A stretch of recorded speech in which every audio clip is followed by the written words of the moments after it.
Hello and welcome, students of NKT. This is the next episode of Test, Don't Guess. I am really honored to welcome Thomas Wells onto the show today. Thomas, thanks so much for being here. Thank you for having me.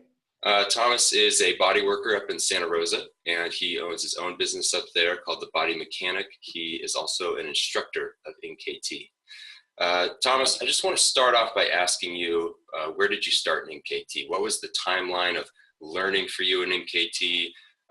When did you first hear about it? Tell me about that origin story. It's like an X-Men origin story. Yeah, that's exactly right. Yes. So once upon a time, my career path was to be first in law enforcement and then later as a paramedic firefighter. Wow. And but I was working as a trainer at the time, and just as a job at the time. But I was really interested in anything anatomy, kinesiology, physiology. It was really fascinating to me. I had an obvious aptitude for it. It came very naturally to me. So I just wanted to learn anything about it I could, even though I didn't plan on that being the career I went into. A friend of mine was a massage therapist, and I thought that sounded fun. Like that would be like a fun hobby to take on, was going to massage school. Me being the impulsive guy I am, I actually canceled my date for the fire academy. Wow. And went to massage school 5 days later. Wow. So figuring I can always go back when I want to. But obviously I never decided to go back. Yeah. My career path changed. So I was doing massage, just regular, a spa type massage on the weekends, just as a little side gig, more of a hobby than anything else. It was fun to me. Not the most kind of intellectually stimulating work in the world, but it was still fun. I liked being able to give a good massage and all that. One of my clients decided she wanted to go to massage school, and she went to a school not far from San Francisco where they taught a technique called NMR, which, as it happens, was actually the predecessor to NKT. That sort of evolved into what we now know as NKT. David was my very first instructor of NMR. And she saw a demo of the work and thought it wasn't really up her alley, but she thought I would be really interested in it. She thought I would eat it up. So she brought me a pamphlet on it, and I signed up the next day.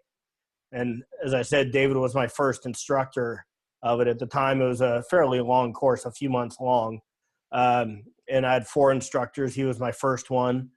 And after the very first weekend of learning that course, I stopped doing any and all massage and just 100% switched over to NMR. Wow. Again, which later, 5 or 6 years ago, became NKT. So I've been doing that ever since. I've since given up on any career tangents other than body work. I'm 100% in that now, and I've had my own business for many years. And that was back in 2003. Okay. Is that when you switched from? So I've been doing it about 14 years. That's when you switched from the firefighting into massage school, or? Yes. Yeah. Wow. And I'd only been doing massage for a little bit before I started doing, the NKT work. Yeah. How did your clients react when you switched from doing the spa work to more of the muscle testing type work? Well, considering the way people were kind of finding me and what they were coming to me for, it was an obvious transition. People weren't coming to me for like, oh, I want to treat myself to a massage. They were generally wanting specific issues worked on. Okay. And I already had a corrective exercise background. So I had somewhat of a rehab-oriented mind. I just didn't have all the tools yet. It's funny, I used to read the most ridiculously over-my-head books all the time just because they interested me. And I had books this thick on like orthopedic exam and all kinds of pathophysiology and everything. Okay. And I would read it for entertainment, even though I had no idea what to do with that information or how it could ever be useful to me. Yeah. But it seemed interesting, and it seemed like I should know this. And here I am, nearly 15 years later, drawing from the reading I was doing back then, now that I actually have a way of using that information. Wow. So when Thankfully, was it? I have a good memory. So you had learned from David before NKT developed. What was kind of your transition into NKT and learning NKT then? Well, again, the NKT wasn't a thing back then. Mm-hmm. It was all NMR, and NMR is still around. It's just as time goes by, they're getting more and more divergent. Okay. Starting off, they were fairly similar, but now they're quite a bit different, particularly with the addition of the level 3 protocols and a few other things. It's much more systematized, if you will, okay. in NKT. But when I got out of school for that, again, at the time, I want to say it was like a 4-month program. It was like a 75-hour course. When I got out of that, maybe a month or two after I had finished with that, I just got a call out of the blue from David, and he was telling me that he did study groups, that he had these monthly tutorials that he did 10 months out of the year. He took summers off from them, but he invited me to those. And, I was like, sign me up. Where do I go? Because I was looking to learn more about it. Because at this point, once you were done with the class, there was really nowhere to go. Mm-hmm. There wasn't a forum. There wasn't a I don't even know if Facebook was a thing yet at the time. If it was, I had certainly never heard of it. I think people might have been doing MySpace back then. I'm not sure. But there was no community to get assistance. If you wanted to learn something, you pretty much just had to shadow someone who knew what they were doing. That was really your only option for how to develop it beyond that.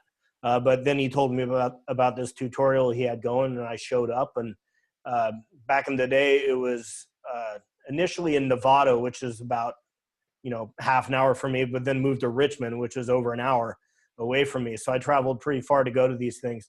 But every month for about 10 years, I went to these things. Wow. Now I lead the group that he used to teach. It's my group now, and has been for a few years now. But yeah, I went religiously. I think I only missed a few in 10 years, and that was just because of a conflicting class schedule. And as soon as I could go again, I immediately started going. Mm-hmm. Yeah, so that was probably the bulk of the early NKT development, was going to the study groups. That was the number one factor in me being able to develop as far and as quickly as I did. Mm-hmm. Okay, so there were no like NKT levels at that point, or was NKT even being taught as a seminar? No, NKT wasn't a thing. It wasn't even a thing, yeah. Yeah, the NKT. I mean, David can tell this story better than I did, but than I can. But he eventually went solo, wrote his book. We actually came up with the name neurokinetic therapy at a study group. Okay. We've been throwing around different names because he was working on the book but didn't have a name for the technique yet. And ironically, he was dead set against having another like 3-letter acronym out there, like ART, NMR, CRT. Right. He didn't want to just get lost in the alphabet soup, so he wanted to have a different name. And we came up with a bunch of different names. He came at us with, I want to say, Soma Circuitry was the first name he came up with, and we all kind of poo-pooed that. We all thought it was pretty terrible. Yeah. We came up with a couple joking names. We had one facilitated. I think I might have come up with this, facilitated unconscious corrective kinesiology, which you can figure out what I've heard of that one, yeah. Right off the bat. You're joking, obviously. We didn't mean it seriously. But then he came at us with neurokinetics. And we all liked it, and it sounded really good. So someone broke out their phone and went online to see if they could secure the domain for neurokinetics. And as it happened, it was taken. And so he begrudgingly was like, see if neurokinetic therapy is taken. He really didn't want to be another three-letter technique, but sure enough, neurokinetic therapy was not taken. Someone went on GoDaddy right there at the tutorial and secured the domain, and the rest is history, and now it's NKT. Wow.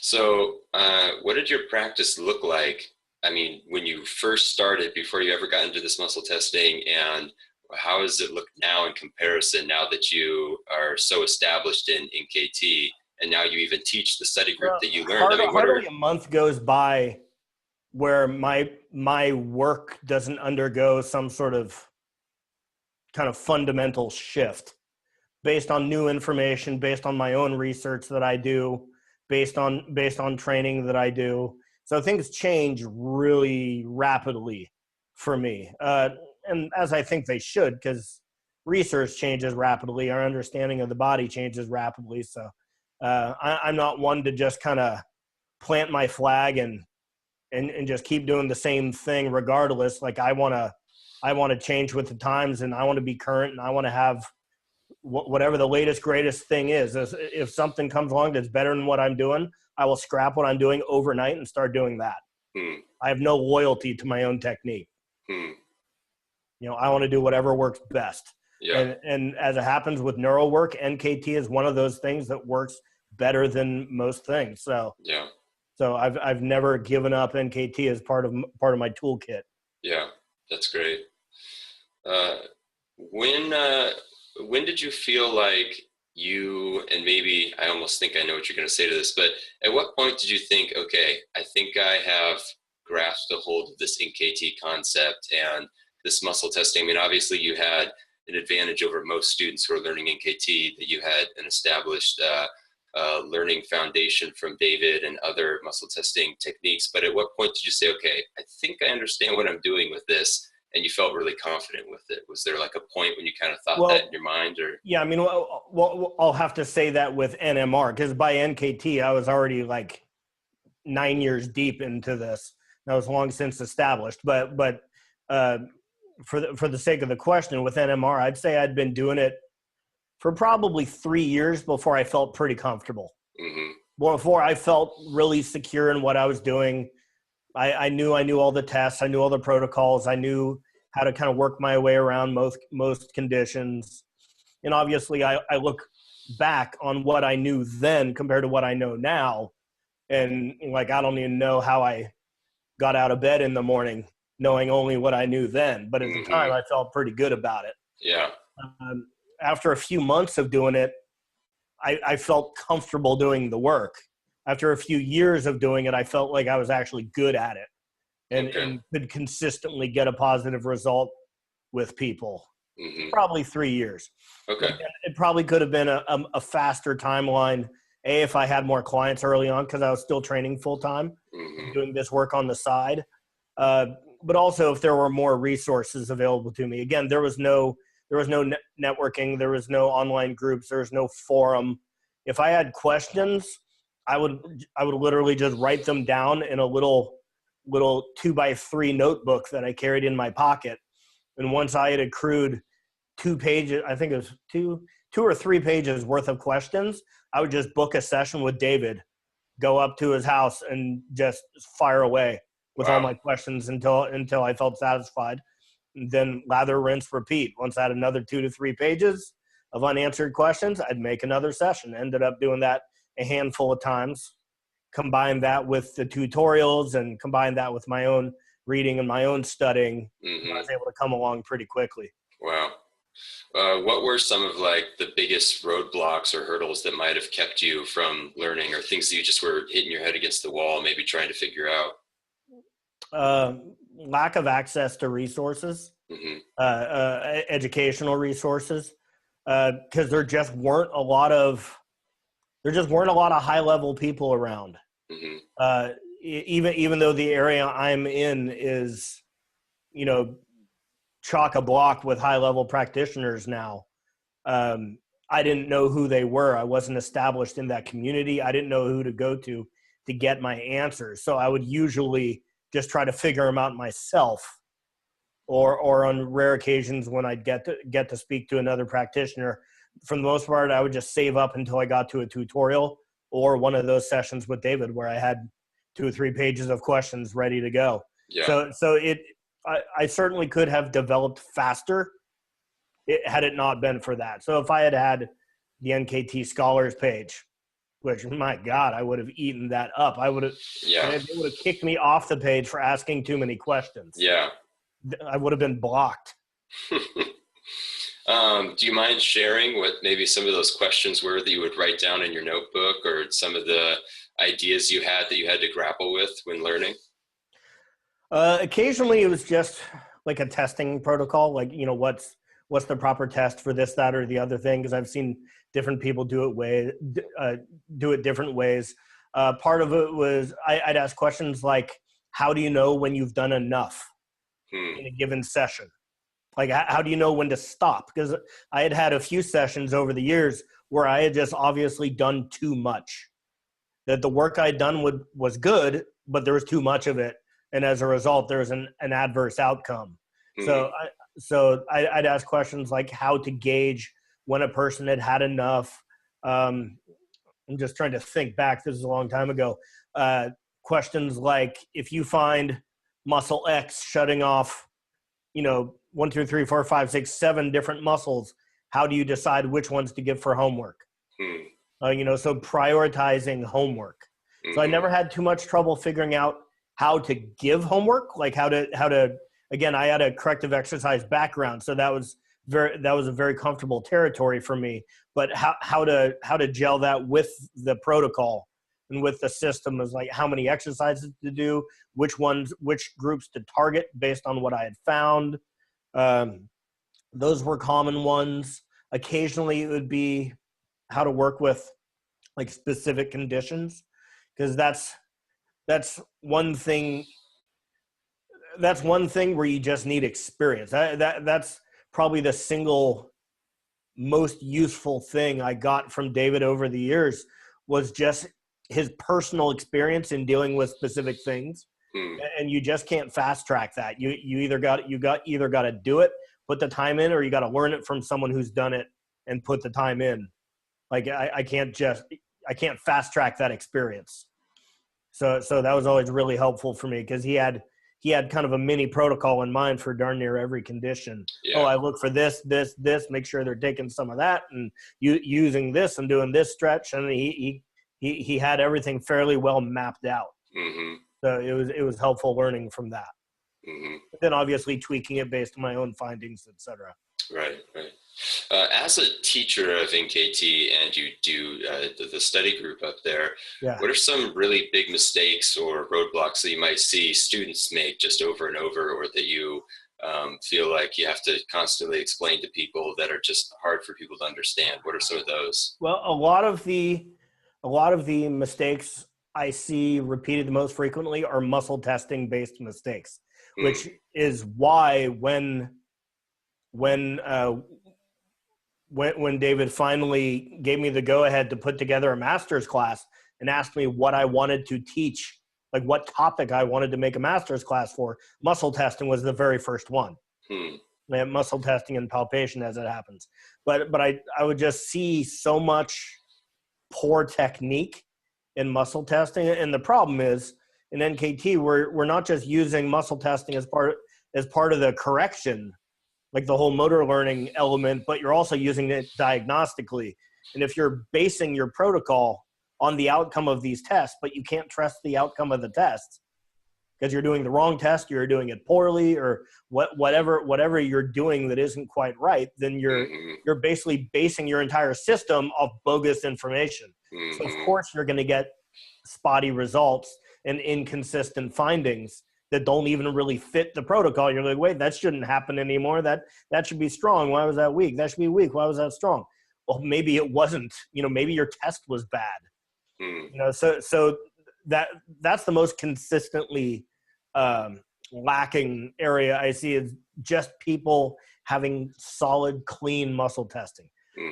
The other really big thing I see is people getting lost in their own head too much, where they're trying to logic their way through every problem instead of relying on some of the subjective information they have at their hands, like palpation, like observing movement, which is the reason I lumped in palpation along with the muscle testing. Because again, the biggest errors I saw were improper muscle testing and overuse of logic and underuse of your senses in figuring out what's going on with a person.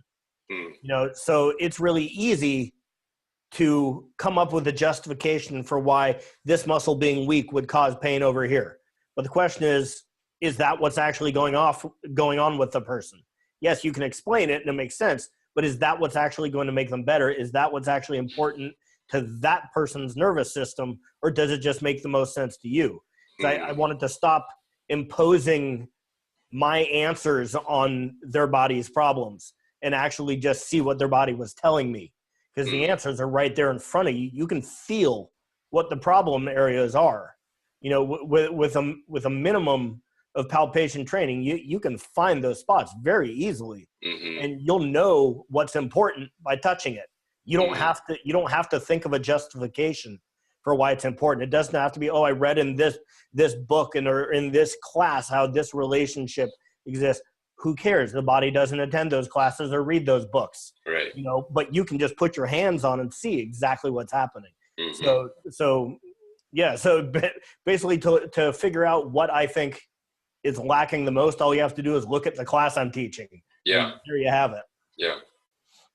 Thomas, when you first have a client come into your office and they, let's say, don't know anything about NKT, how do you introduce NKT to them? Depends on the background, obviously, and kind of what their mentality is. Some people are really open to alternative stuff and kind of geek out on it, and they want explanations. Other people, I know if I start explaining it, I'm actually pushing them further away. So I have a wide range of kind of introductions to the work depending on the person in front of me, ranging from a detailed scientific explanation of every nuance of NKT for those who geek out on it, all the way down to I'm just going to find some compensation patterns in your body, and I can use muscle testing and release work to correct them. Okay. You know, so there is always some explanation of what I'm doing, just so they don't think I'm just challenging them or trying to work them out or something weird like that. That they understand that I'm assessing function. Okay. Yeah. And I, as a general rule, I try to explain as little as possible with anything I'm doing, at least in the procedure of it. I'm happy to give them all the science they want, but I try to explain as little about the procedure as possible, because by and large, I want to see how they respond without that explanation. What do they do habitually versus what do they do if I explain it well enough? You know, because that gives you a lot of information. So when I'm doing a test, I give them just enough information to be able to do the test. You know, I don't want to give them this lengthy explanation and demonstration to where they're able to, you know, think their way through the test. I want to see just kind of experientially what they do naturally with the least amount of feedback possible. And then I give them as much as is necessary to get what I need from them. Because at its core, the muscle test is an evaluation from which I need to garner a bunch of useful information. So obviously, if I'm not getting the information I need to keep modifying until I'm getting the information I need. But by and large, it's, you know, all right, so pushing this way, go and meet my resistance. And only if that doesn't work do I try any other approach. You know, I keep it as simple as possible. If they want to cheat, I let them cheat. You know, I might say, you know, do your best just to use your arm. You know, try to relax everything else. And again, only if that doesn't work do I go on with further explanation. I'm not gonna kill them with you know, explanations and descriptions and exposition when I could just kind of challenge them and see what they do. Because realistically, it'll give me more information. You said that your explanation can depend on their background. Could you give like some examples of where Not so much their background, more their personality. Okay. Like some people are just obviously interested in the work and they get entertainment from having it explained to them. Or that it's easier for them to buy into it if they hear it explained. Like maybe they're natural skeptics, but they're open to the work. They just want to have it explained to them. Okay.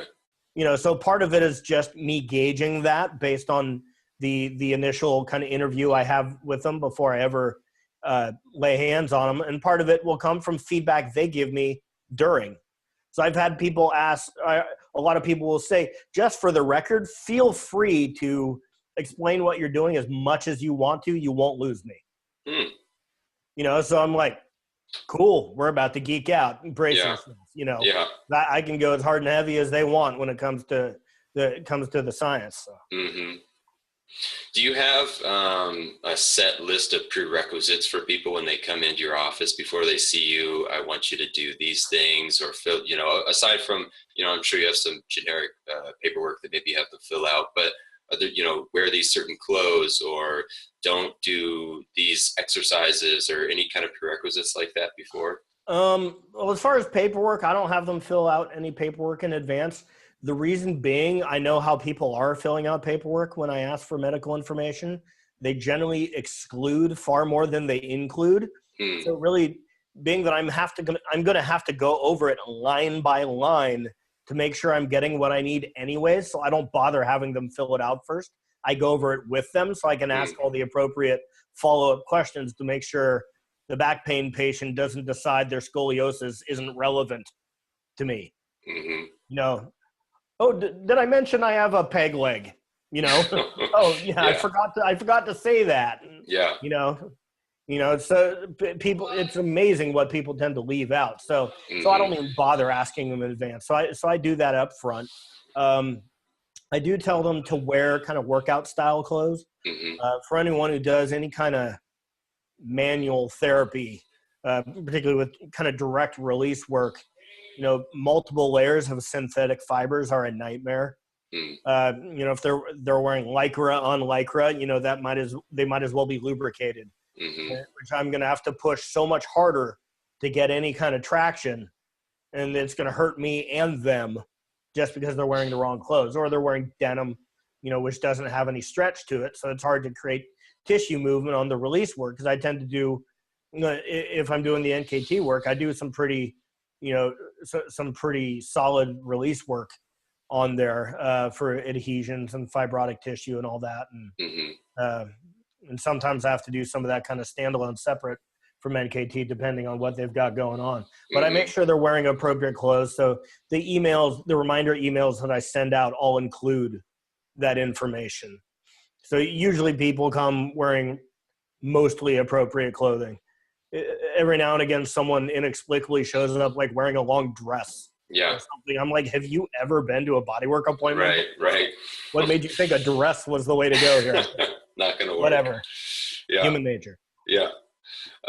Okay, so after you've brought somebody in, and again, in the situation of having a first-time client, are there any tests that you always will start off with as like, these are standard tests that I always do with people, or is it all just dependent on the person?